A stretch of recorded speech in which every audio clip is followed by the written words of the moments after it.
Une cité judiciaire au sein du 17e arrondissement, c'est l'objectif pour Paris en 2017. Michel Mercier a visité le site du futur chantier en compagnie de Maurice Leroy, ministre de la Ville chargé du Grand Paris.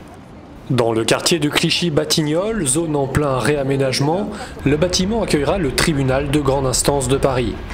Celui-ci doit en effet déménager du palais de justice de l'île de la Cité, devenu trop petit. S'y trouvent déjà la cour de cassation et la cour d'appel. Tout cela crée de très mauvaises conditions de travail, pour les magistrats, pour les avocats, pour les greffiers, pour les fonctionnaires. Puis il y a une mauvaise visibilité de la justice, parce qu'on ne sait jamais si on rentre par la porte d'une juridiction ou d'une autre. Désormais, à Paris, il y aura un tribunal de grande instance, et il y aura même un tribunal où il y a la première instance, puisqu'il y aura le tribunal de grande instance et les 20 tribunaux d'instance qui seront regroupés dans ce site. Avec 90 salles d'audience, la cité judiciaire de Paris sera l'un des plus grands tribunaux d'Europe. Le palais accueillera quotidiennement 8500 personnes, justiciables, magistrats et fonctionnaires de justice.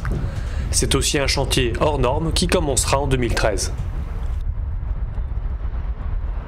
C'est le plus gros chantier que le ministère de la Justice n'ait jamais fait. C'est bien sûr la plus grosse opération que l'on fait en France, c'est évident, mais il y a quand même 300 autres opérations dans les palais de justice en France qui sont lancées. Ça veut dire qu'il y a un effort extrêmement puissant sur l'immobilier judiciaire dans notre pays.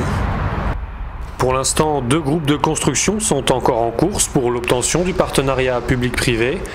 Le choix final sera arrêté d'ici la fin de l'année et présenté à la population en 2012.